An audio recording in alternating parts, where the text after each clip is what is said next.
Goths arguing about what is goth is like one of the key tenets of Gotham. So I knew there would be people who wouldn't like pastel. There were people on our crew who were mad at me for putting in pastel. I knew when the model came with the pinup outfit that was supposed to be Gothabilly, Cramps, Elvira looking, and pulled it out and it was not black. I knew that that wasn't going to be good.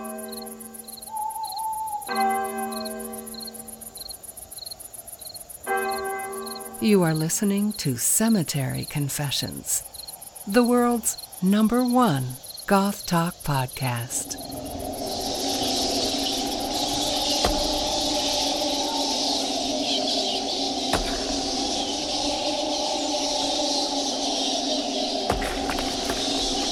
All right, hello and welcome back to Cemetery Confessions. I am very excited to have Liisa Ladouceur on this week's show. You may know her most recently from the 40 Years of Goth video series she produced, as well as her ambitious 2011 book, Encyclopedia Gothica. She also appears fairly regularly on the banger TV program Lock Horns, a segment where they debate how genre classifications should be delimited, specifically within metal, through the use of metonomic discourse and a good dose of friendly ribbing. So consequently, if you are even a little interested in metal or genre debates, I highly recommend you check that show out.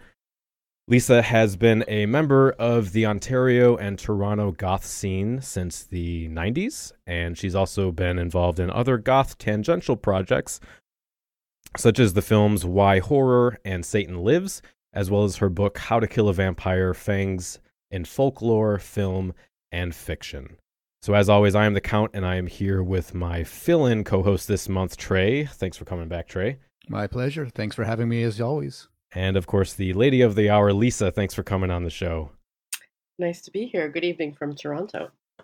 So to start, I always like to get a bit of background info on our guests. So if you don't mind telling us a little about how you were first introduced to goth or alternative culture, and what was exciting about it? What's kept you involved for so long? And then, of course, let us know where we can find you and your projects online.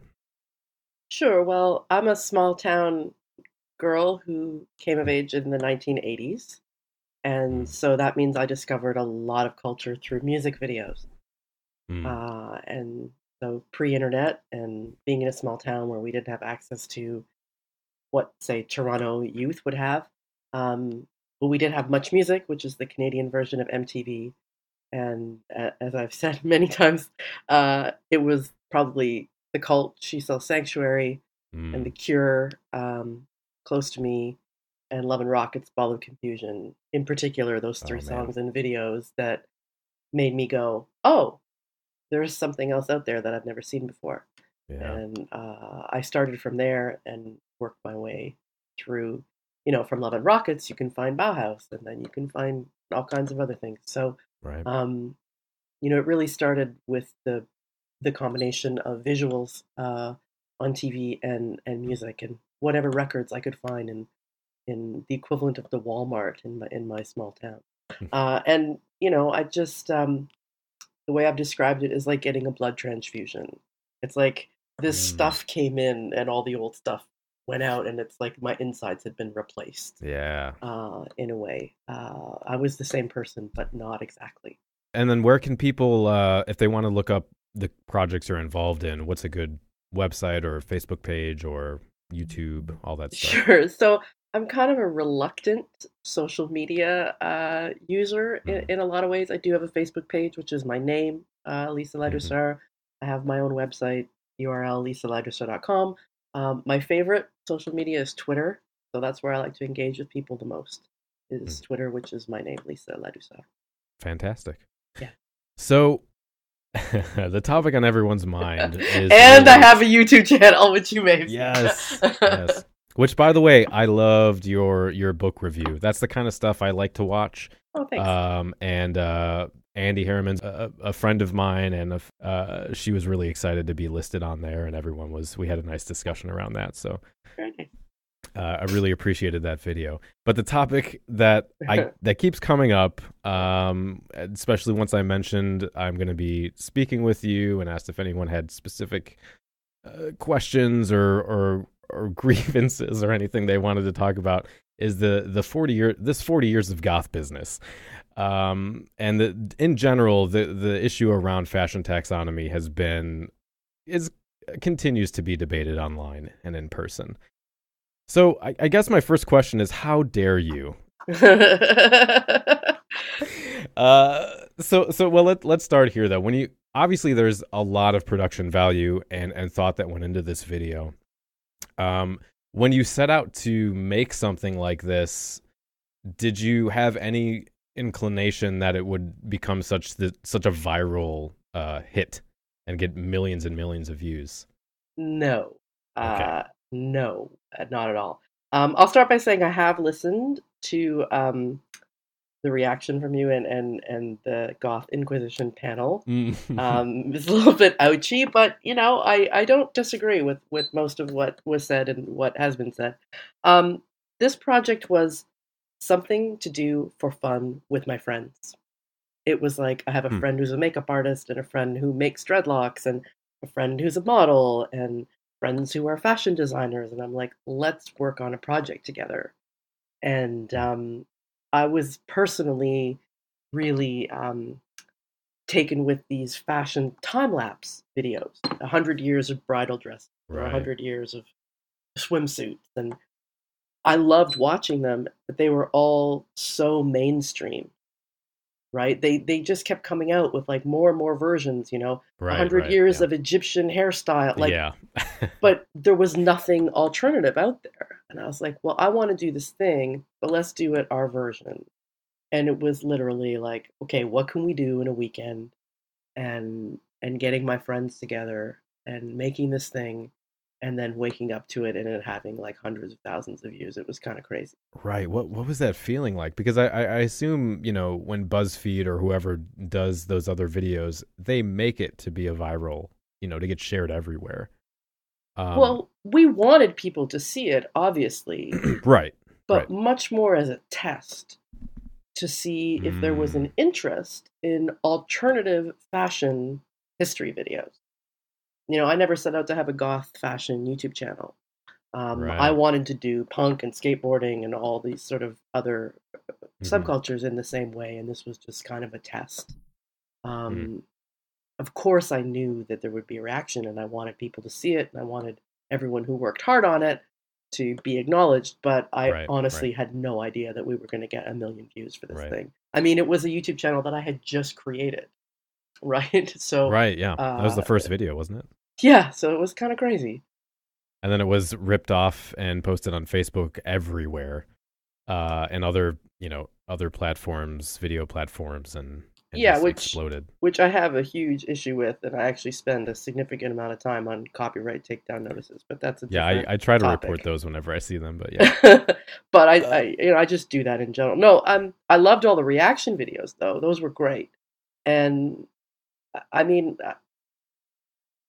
the one thing that I'll say at the outset is like, this was a whole new world for me. Of course, I'd watched YouTube videos, right? But like, I was never part of any kind of like online goth community. I wasn't a YouTuber.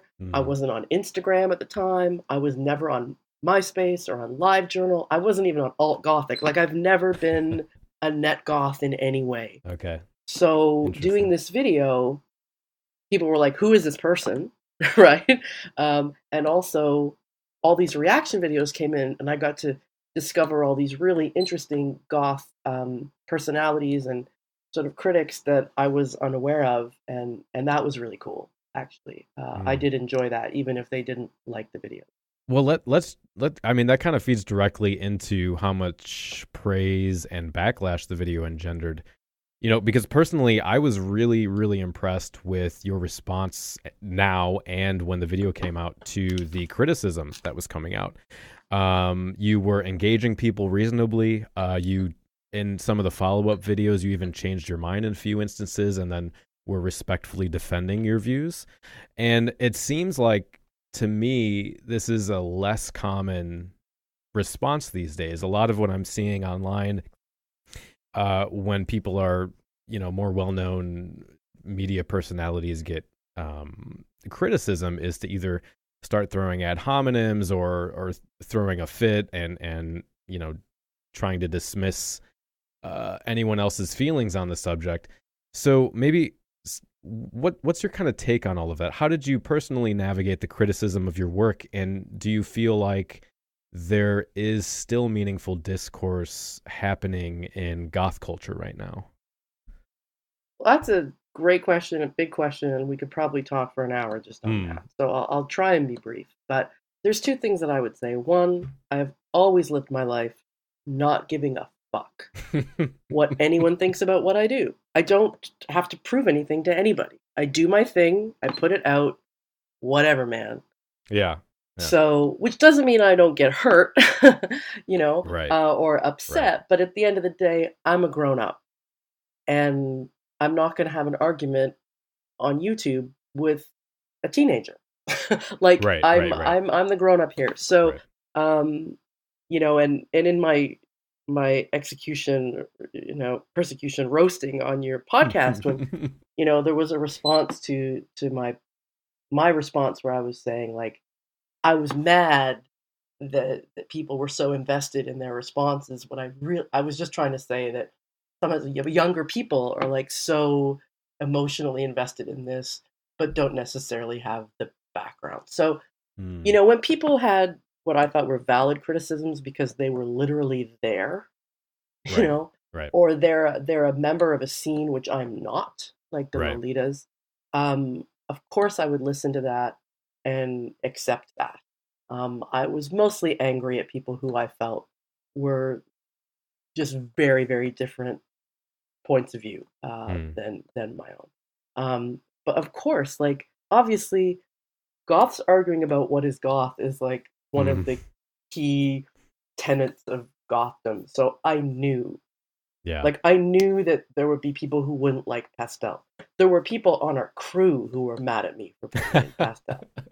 I knew when the model came with the pinup outfit that was supposed to be gothabilly, Cramps, Elvira looking, and pulled it out and it was not black. I knew that wasn't going to be good. Yeah. My editor actually encouraged me to take that out, and I should have taken it out. So I knew,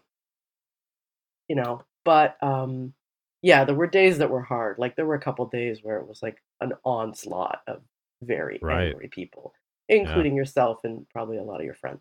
So. Yeah, no, and that's why I was so impressed, because a lot of people either would have given up or just started a shouting match, or it is really difficult to take that level of criticism that I was seeing, people commenting online and things like that, and being genuinely upset for your work. And I was honestly really taken aback with how well you handled it, and I was really, really impressed with that. Well, thanks. I mean, at the end of the day, what we decided as a group, and what I decided as the producer, was that the best thing we could do was make a second video and try and make it better. And I think that we did. Yeah, and I totally agree with that. So let's just talk briefly about some of these the more contentious styles. So you mentioned pinup, pastel, steampunk, probably new goth.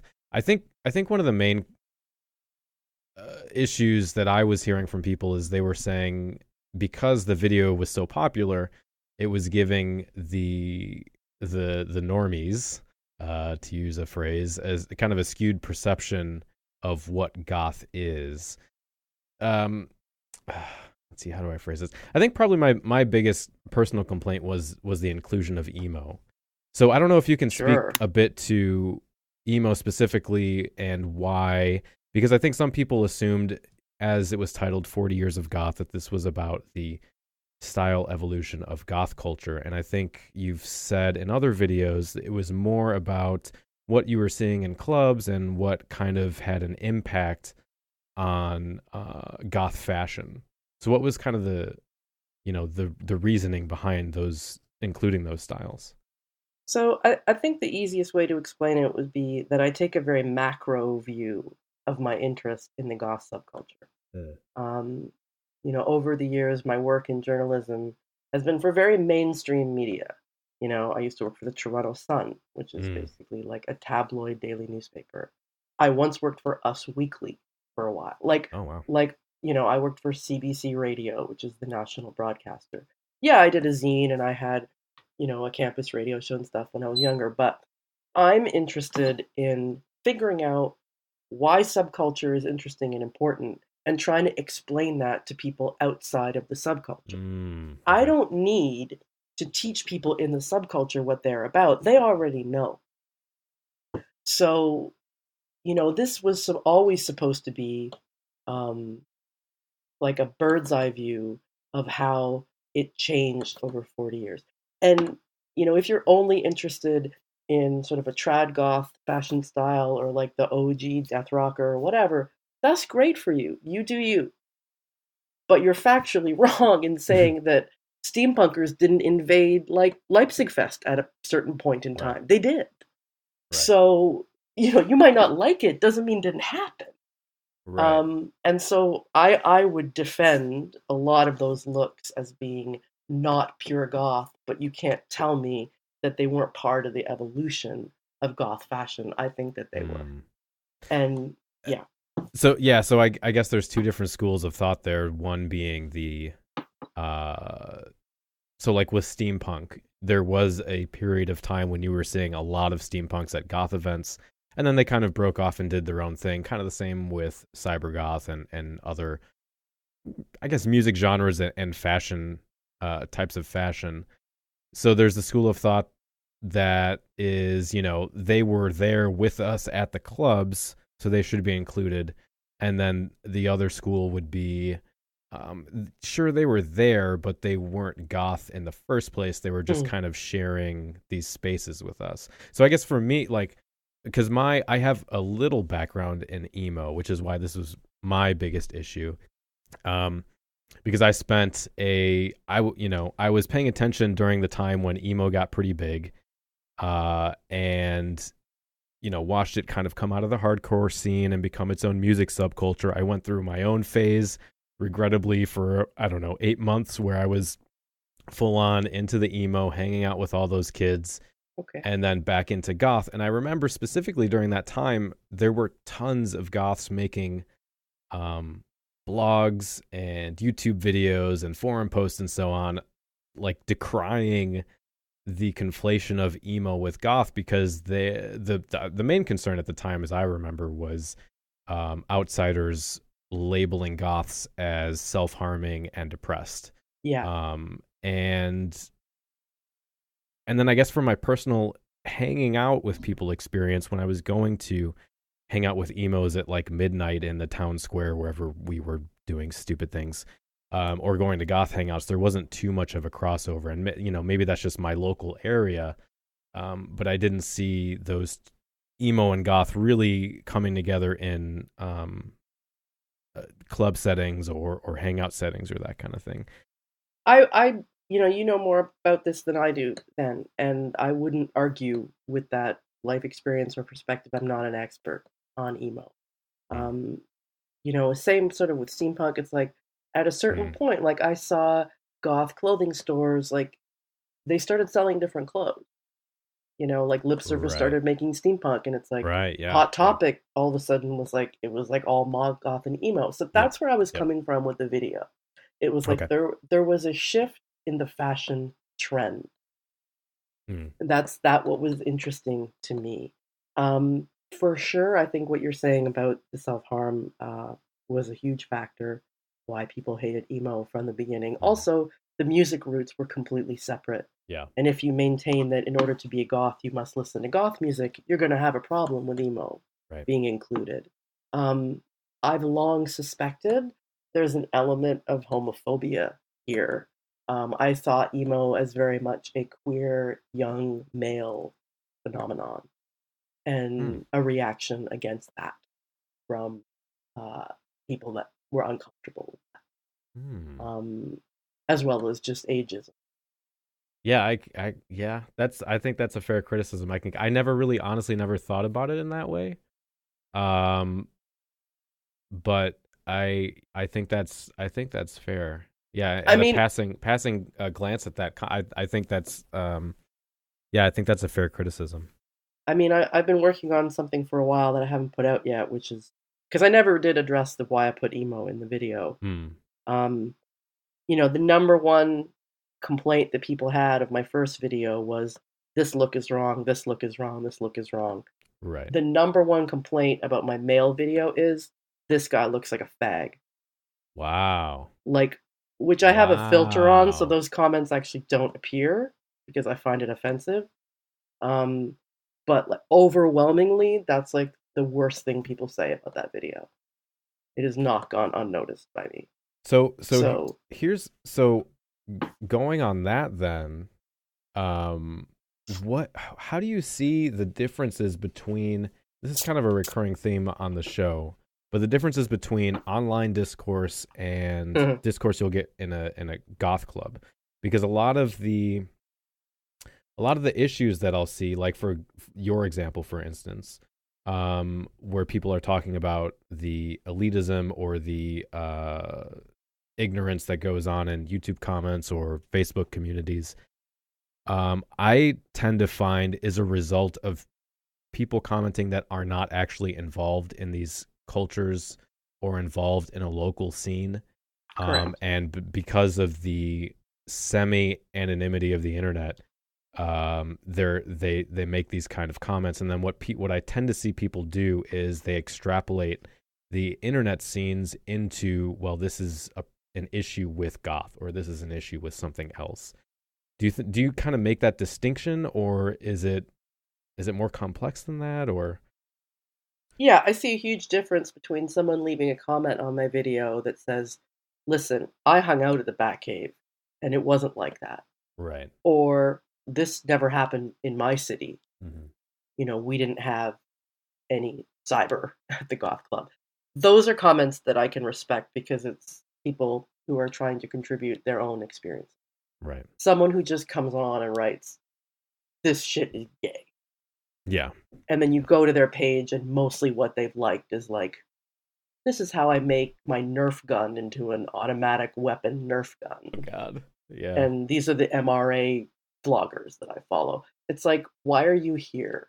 Why are you just polluting this comment section? So, which is why I don't let those stand. I will never be able to convince some people that emo belongs in the goth fashion timeline. Mm-hmm. In my book, I've long said it's my favorite entry in the book because if you look up emo, it just says not goth. Yeah, it's actually the shortest entry in the whole book. Yeah, I was like, wait a minute, hang on, what's happening here? So it's like, guys, I know, but if you're only talking about the clothes, which is all the video was for, I don't think you can deny that it had an influence on a whole generation of people. Okay. Trey, do you have any thoughts there before I move on? Yeah, I've got a few thoughts actually. As far as the emo side of things, that's also, I generally agree with you, Count, that I don't really see it having an influence. There also did seem to be backlash from both sides. So you were talking about how the goth side of it looked at emo as, frustrated that we're being confused or conflated with emo subcultures and ideas of self-harm and suicidal tendencies, which, has been plaguing goths since before emo, and frankly plagues emo too, because they aren't necessarily any more prone to that than, say, goths are. Yeah. That's a misunderstanding of both subcultures. But even from the emo standpoint, I don't know, you could speak to this better, but from what little I saw from the outside, the emo subculture seemed to be just as frustrated as being confused with goths as goths were for emo, being confused for emo kids. So neither side seemed to like the fact that really outsiders were the one conflating the two groups as heavily as they were.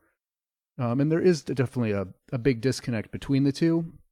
As far as from an evolutionary fashion standpoint, I don't know how much I would say that emo style fed back into goth. I could see it being an offshoot of goth. There certainly seemed to be a lot of gothic elements fashion-wise that emo picked up from the history of goth, since it had been around for much longer.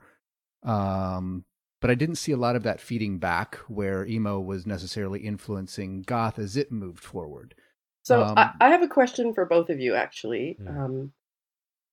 We made a decision to not make it like the mainstream time-lapse videos, which only give a year. And we decided to put these like types of goth in. And it's been sort of, it was a regret on the first one. It was sort of a conscious decision. And I've often thought, like, if it just said 2002, but it didn't say emo, but it was exactly the same outfit, would people be outraged? If it said mall goth and it was exactly the same outfit, would people be outraged? That was going to be my thought of if it said mall. See, for me, I associate mall goth more with baggy trip pants and like a Manson shirt with fishnet underneath and long hair kind of thing.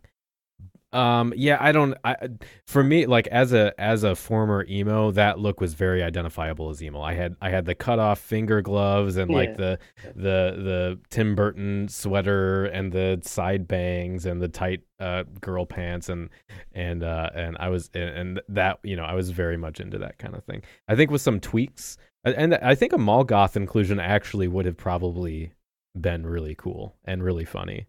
There's definitely stuff that's missing. Like there's no Victorian goth in the women's, and there's right. Mall goth would have been an obvious one too, like and health maybe goth, kinder goth kind of thing. Yeah. So we were just having fun. Now, and emo, I'm not dumb, so I didn't put that there by accident. I knew it would cause people to argue about it, and I thought that would be funny. And it is funny. It is, honestly, and that's part of the goth lineage, right? Is to get. Although the thing, honestly, now it seems like there's less of the self-deprecating humor than there is just blind rage, which is kind of disappointing. But as you said earlier, the whole debate about what the fuck is goth anyway is classic. Goth culture. So but it's also subcultures in general and tribalism, and sure, when you are a persecuted minority in your environment, you want to protect that, right? And so you want to have a control over what it means to be that thing, right? And that also makes you hypersensitive about any sort of idea of, say, co-opting of the style or misapprehension from outsiders that are, leading to at least what the individual might perceive as a negative connotation or some way of denigrating the subculture from the outside. Right, and I mean that's why I think people so quickly jump to shouting matches is because, as with they've shown in neuroscience with political ideologies or religion, subcultural identification is tied directly to a sense of self and to your ontology. And so when someone presents or criticizes an aspect of your culture, you don't see it as this is a topic that we can debate. You see it as a personal attack, because that is, you kind of get into identity protection mode, which is very human and something I try to avoid. But it's it's just a part of being involved with a culture, and so and it can be frustrating. But so I want to move on to talk about the role of fashion today. Your most recent video was on books that you appreciate and that kind of talk about goth fashion. And I'm interested to know what your view of the role of fashion is from 10 or 20 years ago versus today. Obviously, the sort of semiotic signaling of these aesthetics that we employ has been historically important and continues to be important. However, there is, I'm seeing this rising concern among some goths that the, I guess, current crop of more popular social media icons are portraying fashion in a way which assumes it is the entirety of goth. Well, I'm constantly disappointed. Like, I'm disappointed constantly in mainstream media. And part of the reason we did the videos in the first place was I got tired of seeing headlines, celebrity XYZ goes goth because they were wearing black Yeah. Oh lipstick, my God. on a red carpet. So I think there's a fundamental misunderstanding of what goth fashion is on the part of Yeah. the mainstream Yeah. fashion industry. And then, I didn't really know about the whole Instagram goth, Tumblr goth world until I made these videos. And I was like, it's so beautiful. There's so much eye candy here, and I'm so not interested in it because Mm. I don't like I I mean, what you just buy whatever comes out on Killstar that week, and then you just Right. make outfits and you put that on Instagram. Like, this Right. isn't anyone that I know in real life, Yeah. Yeah. and I can't relate to that, to be honest. And I feel that um, a lot of young people come to goth now not through music or books or film or any other culture besides fashion. Mm. And I get it because music videos are what plugged me in. It was not just music, it was the visuals. Right. Yeah. Yeah. And like for me, the reason goth is appealing is because I wish that's how the world actually looked. Like I think it's the Mm. most beautiful and interesting aesthetic choice we have. So I would love to see more people dressed like that, but when I see it, like you know, the models on Instagram, it seems so unreal to me, and maybe that's just me being old. But No, I think that's valid. I mean, the issue is that you end up with personas, and you only see what someone shows to you, which is why I am constantly telling people, if you have a local scene, get involved, because then you are living with these people, you're eating with these people, you're seeing them every weekend, you get to know who they are. They're not just this perfect visage on a screen that you could never live up to, and there's complexity there. And whereas with Instagram or YouTube or even something like Facebook, you're only seeing what someone allows you to see. And I think that's why people need to supplement their cultural affiliation with in-person events and things like that. yeah, of course. Like that, you asked me earlier, what's the difference between in-person and online discourse? And I don't think there is online discourse. There's just a lot of shouting. Yeah. And I mean, talking to you is great, and I love having these kinds of conversations because you really get to listen to another person. And God, like I love goth fashion. I do, and I hate haul videos. That's all. Like I just hate Mm. that it's just about like what can I buy in this sort of like instant Yeah. outfit. No, Like it's just not what turns me on about any of this. I went off on that on a previous episode because there's no real substance to them. It's okay, I'm putting on these pieces of clothing. Well, tell me how they're made. Tell me what the material is. Tell me how it fits. Tell me what a little about the company. Tell me about what this symbology has meant to you or to the culture for the last, but it's there's none of that there. It's just moving pictures basically. Dressing up is fun, and I'm not shitting on people who are trying to make a go at being a Sure. model or a personality or whatever. Again, like you do your thing. It's just not where my interest lies. I'm Right. interested Right. in how street style ends up on the runway, how young people find ways to express what's on the inside on their outsides. Like these things are of Mm. interest to me. Buying clothes is not of interest to me, which is why I didn't include health goth, which Mm. I would have Right. only put in the male video because I see it more of a male trend. But to me, it's all about fetishizing design objects, Yeah. and that's not goth to me.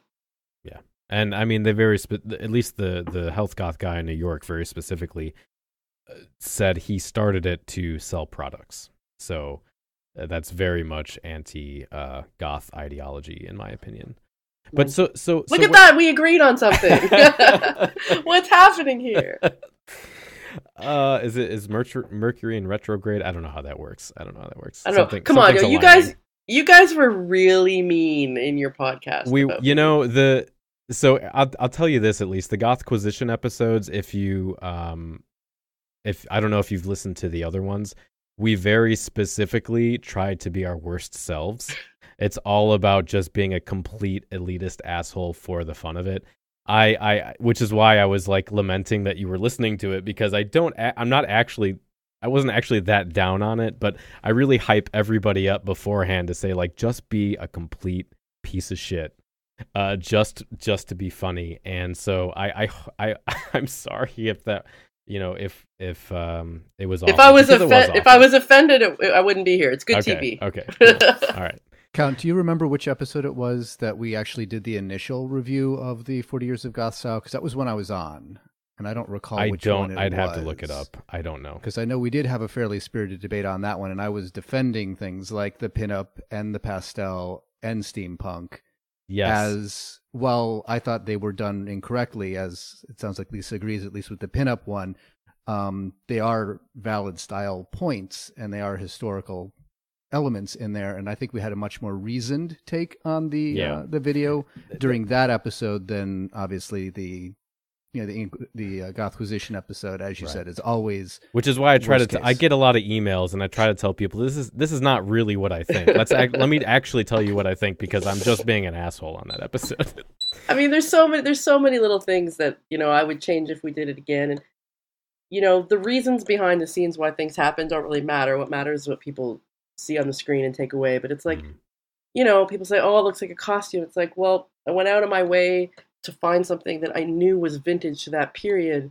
Like, and I would never have mixed green and pink on the Cybergoth if I was going out and buying a new outfit. But I thought it was more important that it actually be vintage. And then in hindsight, now having met a stylist who actually knows what she's doing, like, I understand all the reasons that was wrong, So, well, and I mean, that goes back to you saying that it was something you guys put together in a weekend. Like, you can't, the level of research involved with that people are expecting compared to this is something we did in a weekend based on our personal experiences. I think there's a disconnect there. Yeah, I mean, honestly, I'll tell you, like, those videos cost me personally $4,000 each, and that was with everyone working on them, with the exception of the camera person, for free. Those were hard costs for everything from licensing the music for the bands, because I think that's important, to buying those backdrops that you've got to replace every time they get scuffed up, to like the hard drives, to rentals of clothes. Like, it adds up. And so when I see things like, oh, this is like clickbait, this person's just trying to make money off Goth, it's like, guys, I blew $10,000 of my own money to make these so you could shit on me. That was a bit hard, but I'm glad I made them, and it is what it is.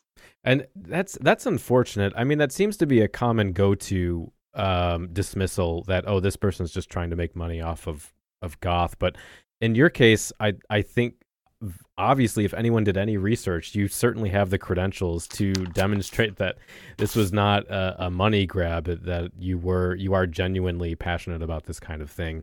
And which is why it's like, okay, so we can disagree and we can have a discussion about that, but that kind of comment is ludicrous to me. So. Well, you tell your Australian friend that. Yeah. You know what? He's a character. He's fine. Yeah. Do you know Gavin Badley? From the UK? Yep. There's people like that. I love Gavin. There's guys like that out there. Yeah. It's fine. No, I mean, I care deeply about this stuff, or I wouldn't be doing it. Yeah. And it's all part of the big picture to have these kinds of arguments. And at the end of the day, I'm a grown up and I'm fine. Yeah. So what's your take on, kind of, I guess, where do we draw the line then? Like, for example, I think there's a spectrum of, we've been talking about these more contentious styles, but if you go from health goth to ghetto goth to pastel goth to cholo goth to, there was a recent article that came out about Madewell goth, which is a clothing brand. How do you feel the, I guess, stylistic evolution should be or is guided within goth? Should we adhere to any strictures as to what we include as a goth look, or does anything kind of go at this point? For me, I like creativity and chaos. So I like it when people bend rules, whether that's gender or class or whatever. There was an emo rapper who wore trip bondage pants to the Grammys this year. you know. I missed that. Okay. And it's like now everybody wants to know, where do you get these pants? You know, as an aside, I went to see Korn and Rob Zombie last summer or the summer before, and I was like, so many trip pants. Like, did Really? people keep these all this time? Oh, Like, wow. or are they still buying them? It was very confusing. I felt like I'd walked into like MySpace, like it had exploded. It was a strange night. But no, I mean, I I care about rules of grammar. I really don't care about rules of fashion. I think that you know, whatever you can imagine, whatever you want to dress up like, doesn't offend me in any way because the original goth style isn't going anywhere. Emo rappers wearing trip pants, pastel goths having Tumblr accounts doesn't stop you from dressing in the way that you love, that is more traditional or more authentic to you or more pure. I don't see it diluting the culture. So I guess the comparison to draw there would be, since you mentioned grammar, would be the etymology comparison, where if you have enough people using a word in a specific way over a long enough period of time, the meaning changes, which I think is similar to where a lot of the concern with fashion, the taxonomies and delineation of fashion comes in with some goths. And I guess to lead into that, then, since another kind of thread there that you brought up is, how do you feel about, on the other end, mainstream appropriation of goth fashion? Is that also it doesn't bother you too much because it doesn't impact anyone in the subculture, or does it bother you at all? It bothers me when mainstream portrayal makes it more difficult for a young person to be out in the world as a goth. So, like, Columbine obviously bothered me a lot. Like, that bugs me. Right. You know, when people equate goth with, like, acts of violence. I think that's more worrisome. It definitely bugs me when fashion magazines call something goth just because it's all black. Right. Right. You know, it's like you don't know what it means at all. But otherwise, when things change, or when, like, you know, I walk into H&M or Forever 21 and they've got a shirt that says "So Goth," it makes me laugh. And, you know, I don't need it. Maybe someone else needs it. I don't know. I'm not going to pay $200 for some, like, Bait Mall, like, hoodie that's got, like, a, you know, a goth slogan on it or something like that. But and I mean, you also, I think people have to take into context fashion as well, because for me, I remember, oh man, I don't know, 15, 16 years ago, I spent $80, which was a lot for me working at McDonald's, on a I guess over the shoulder bag from Germany that just said vampire on it, because I was like, I'm a fucking vampire. I'm so goddamn cool, you know. And now I look at it and I cringe, or like a shirt that says "I'm so goth" or whatever, you know. But it's like, we were all there at some point, right? Like, shouldn't this be fun? Like, why not have fun? Yeah, I agree. I'm okay with that. Like, I've said this before. It's like, it's August and you're wearing a velvet cape. Like, if you can't see that this is hilarious, I don't know that we can be friends. Like, it's funny. No, I totally agree. And I mean, I saw a lot of jokes about that in the 90s as well, specifically. I think we need to bring that back. You know, I mean, the big question is, what are you trying to protect, and how is that best served? I mean, to me, you know, I wish that the music was more important.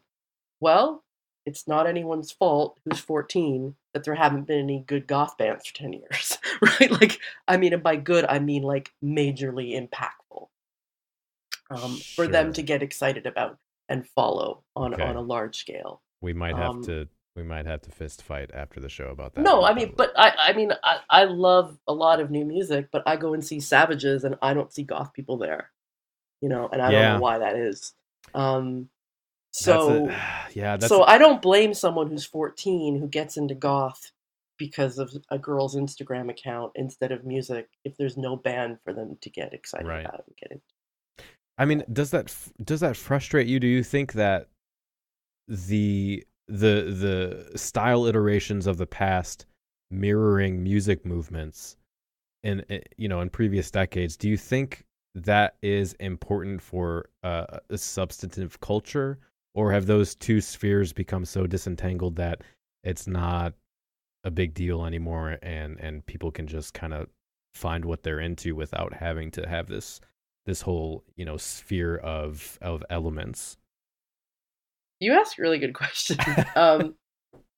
Music is so important to me. It's what I still do as a day job. It's what I've been doing for 20 years, working in music. And so when we worked on the male goth style video with Adriana, our stylist, I would say, okay, we need to have a guy that looks like Dave Vanian circa like 1982. And she'd be like, yeah, but only Dave Vanian dressed like that. Like, she was more interested in what people were wearing on the street, and I was always interested in what like music icons were wearing.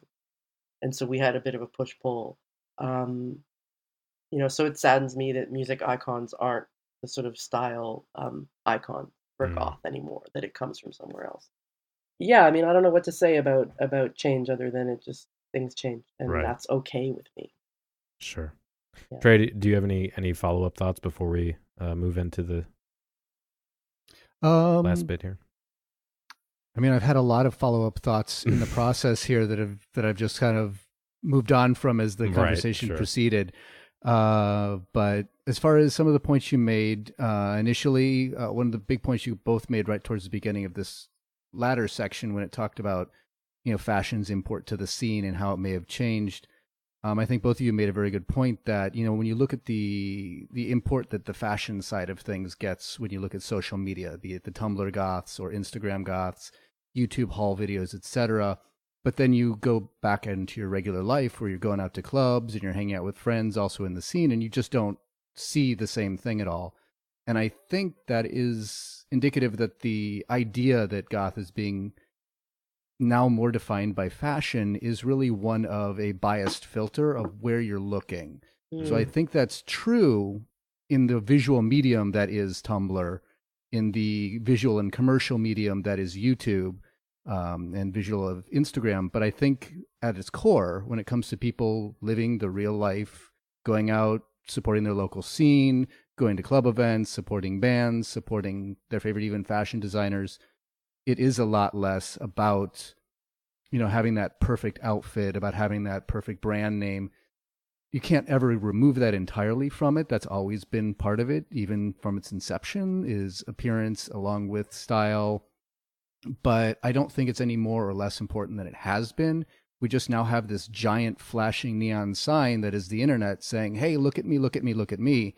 And that makes it appear that the fashion side of things is more important, and can, on the negative side, lead individuals who are outsiders, be they people who never want to have any interest in it, or people who are young, just getting into it and trying to figure out how this all goes.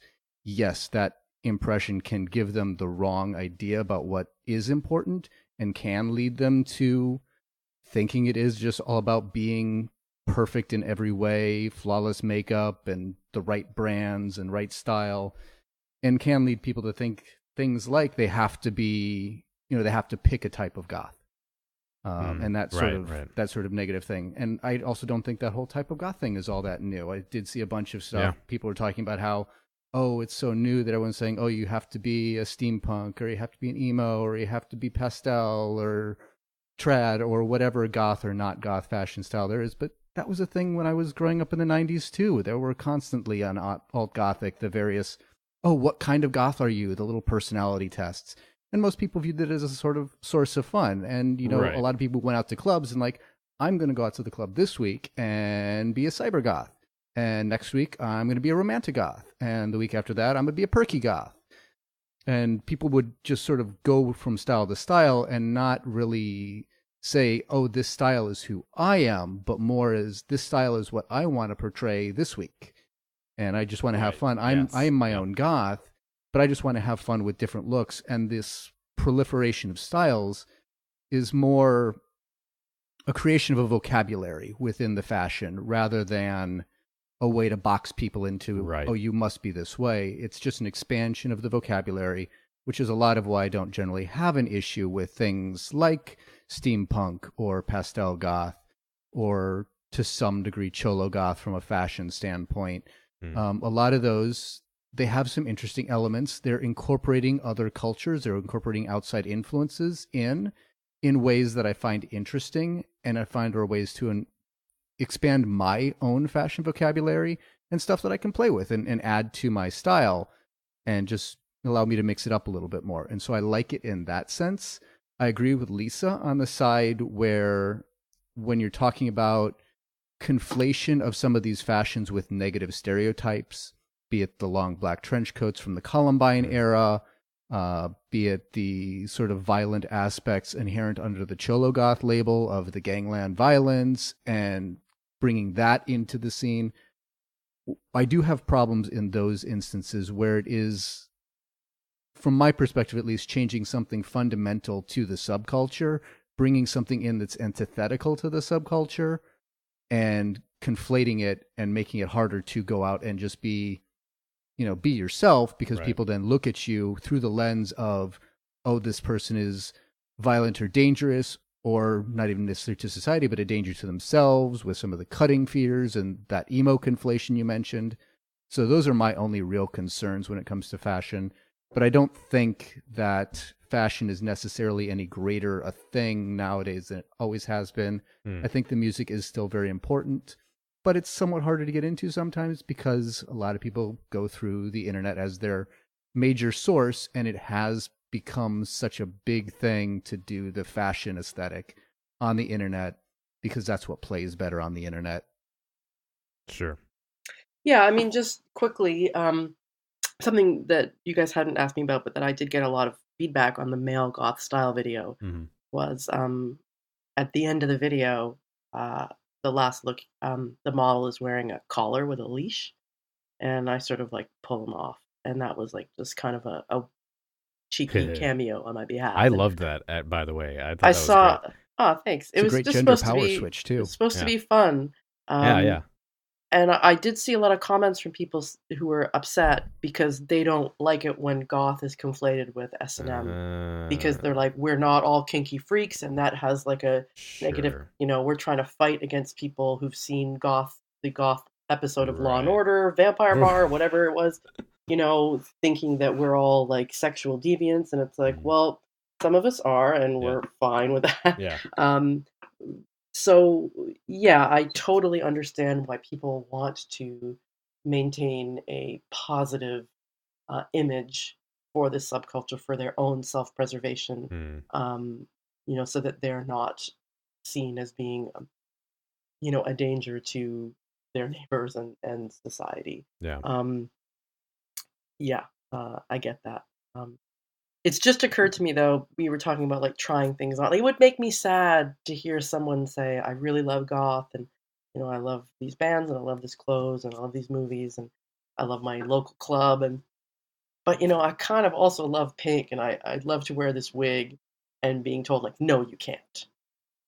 Right? It's like that would be sad. Yeah. Agreed. Yeah. I agree with you. I would. This may be something that you can cut out or whatever, but while we're talking, if you ever want to do an episode on goth Halloween costumes, I have hours to talk about that. Okay. Like, because that is something I don't understand. Like, it's one thing to go into the mall and see I'm so goth on a shirt. Right. That I kind of get. I don't get why there's like a wall of goth princess, like goth gentlemen. Like, why are there these prepackaged Halloween costumes? It's like, if this is your fantasy that you want to dress up as for a night, it's not hard. Yeah. Like, why do you just want to do this for one night? That's really weird to me. So that's an element of goth fashion evolution that I think is new and very confusing to me. To be fair, it's sort of the same thing as hippie costumes for Halloween, punk costumes for Halloween, mod Indian costumes, any sort of costumes. I'm not even going to go into the cultural appropriation and the racism side of things. But just dealing with other subcultures, historical subcultures, there is the generic costume that tends to come with it. And that's always been the case. It always will be the case. I find it kind of cute. I enjoy how they I find you interpret kind it. of cute, Trey. Aw, you're so sweet.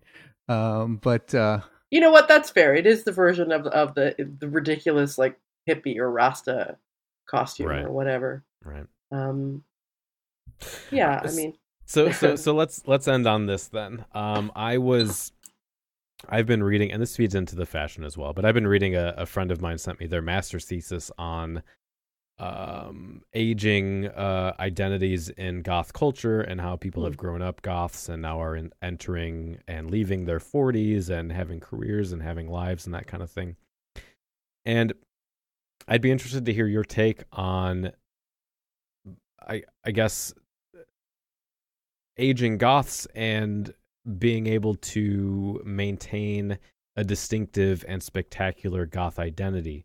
I guess on the cultural side, what do you think it is that helps adults retain their goth identity past their youth? And for you personally, have you had issues or tensions with in Canadian society trying to build a career and go on to have a life as someone that's part of an alternative culture? you know, I am of a certain age. You know, whether you want to call it elder goth or not, I am a woman in my 40s who grew up with this as a teenager and still is very interested in it, and it's still my preferred aesthetic self-expression. I haven't been discriminated in a work environment because of it. I was shocked when I got separated to find out it was going to be really hard to date. Because people said things like, you know, the goth thing's a bit much for most people. Yeah. I got that a lot. So that was kind of a shock. I was like, oh, I've always been like this. No, I didn't know that was going to be a problem. Yeah. But people kind of like there's a well-known radio personality in Canada, and whenever I see him at a work function, he goes, "Oh, still goth, huh?" Like he thinks that's really funny. So it's just part of my identity, and that's fine. I mean, I often say that I'm not a capital G goth, but I never have been. You know, even when I was younger, I like to dress up. I'm very interested in the subculture. I have my favorite outfits. For me, I always think that fashion is about environment and time and place. Like I could go off for hours on like I hate flip flops. Like I don't think that you should be legally allowed to wear flip flops if you're not at the beach. I feel about that way about Crocs.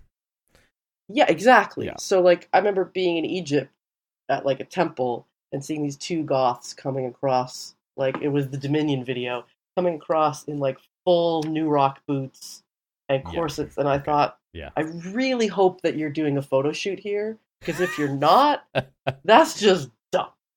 Like it is hot. So I think that you should wear clothes for the environment you're in, but also have complete respect for people who will totally bend the rules, because at the end of the day, if someone's got a problem with it, then you have to make a choice of whether you're going to let that bother you or not. And I just don't. Yeah. Any thoughts, Trey? Or I'll close it up. I mean, I think I've probably addressed this on another video at some point, I want to say, or another podcast. But as far as, you know, the dichotomies of aging within the Gothic subculture and whether it's more or less approved of, I'd say, at least when it comes to the real life subculture, going out to clubs, being a part of the community, I personally think that age is less of a factor than it is in some of the other, at least other mainstream club cultures. Yeah. Because club culture in and of itself is a youth-dominated thing, be it R&B or EDM or goth or punk. There tends to be an idea that it is youth-centric. And, you know, there's a lot of practical reasons for that. It's late-night stuff. It definitely conflicts with work schedules, on a daytime work schedule at least. It definitely conflicts with family life. It conflicts with a lot of those trappings of quote-unquote adult life that we all are supposed to transition into as we age. But, I mean, there are many people in at least the local scene here and multiple other scenes that I've been in that are easily in their 30s very commonly. That's actually probably closer to a median age. But plenty of people in the 40s, going up into the 50s. I've seen a couple of 60-year-olds. And some of the visual expression tends to fluctuate more. The people who are older tend to be more the people who show up in jeans and a band t-shirt, where the younger ones are the ones in the full-on gowns, draped in makeup and draped in, silver jewelry and all that fancy trappings. But there are plenty of people who are of all ages who just want to have fun and dress up. And they're usually the big events, be it a Halloween ball or something like that, where everybody, all the stops are out and everybody's going full on with the style. And that's one of the things I like about this is I don't necessarily feel outcast as a man in his 40s still going out to club things and doing that stuff and dressing up, as I feel that a lot of the people I'm interacting with are close to at least a similar age. I don't feel like I'm sitting around with a bunch of college kids or, maybe high school kids at the all ages events. There's plenty of those there, which I think is great because that's how the scene stays alive. But there's also plenty of people who are older. There isn't a sense that I've at least experienced or seen others or heard others experience where they feel that they've been singled out for being too old or things like that from inside the scene. Outside the scene, absolutely. Right. Culture in general definitely says, oh, that's a phase. That's a youth subculture. You should have grown out of that. You can't date. You can't get a job. You can't do this. You can't do that. There's plenty of evidence to the contrary to that. But you can't discount the idea that it does make some of those things more difficult because the ideas still exist. The idea that it is wrong still persists, and people do react upon that, even if it is perhaps overblown. If I could take a moment to kind of like maybe redo the answer that I gave before, because everything you just said, I think, is really important. And I would like to echo it more. One of the great parts of being in an alternative subculture is that, you don't have to follow the rules as you get older. And yeah, maybe some people might say this is just a phase, but there's so much proof that goth is not an adolescent phase for most of the people who are in it. And you can still go to clubs in your 40s and 50s and hang out with people of all ages. Things like books and film and history are valued, and conversations about those things and knowledge about those things are valued. In terms of fashion, there was a certain point where I'm like, I'm not going to wear the PVC miniskirts anymore because I feel that I've outgrown it. But I could, and I don't think anyone else would think anything of it, which is one of the things I really like about this community of people, that the whole point is to just dress the way that you like. And, the outside world might judge you for it, but the community itself shouldn't. Yeah, and I think that largely agrees with her master thesis that I was reading. I guess to kind of put it in academic terms, if I can remember what the main crux of it was, I think it like what you guys are saying revolved around the notion that aging within goth is viewed differently, that it's kind of removed from this is the mainstream societal expectations that are largely based in like heteronormative reproduction and family timelines, and that this allows goths to create, I think she calls it asynchronous temporalities, but basically these timelines that break down the boundaries of youth and middle age and old age to some degree, and that age is viewed more fluidly than it is in broader culture, and I think that's a good thing. Also, when you worship immortality, that's a factor. Yes, absolutely. So Liisa, also, oh my gosh, go ahead. One could also argue that the whole immortality, as far as vampirism, is also clinging on to eternal youth, because very rarely are vampires portrayed as, oh yeah, I was turned in my 80s and I got this walker and all that, but I will live forever as an 80-year-old person. Or those are my favorite though, when they subvert that with either someone who's incredibly young or appears very old. I love those subversions of the vampire youth mythos kind of thing. But Which is, I think, probably closer to the origin, because certainly Dracula wasn't a young guy. He Spring chicken. definitely looked his age, Yeah. except when he chose to not. But for the most part, he was kind of old. So, Liisa, you got another couple hours to chat about vampires? I do, but maybe not tonight. All right. So, well, before we let you go, remind our listeners where they can find you on the internet. So I live on the internet under my own full name, Liisa Ladouceur, which is spelled with 2 I's in Lisa, to make that more interesting. So I have my own website, liisaladouceur.com. And if you want to talk to me, the best place to do that is on Twitter.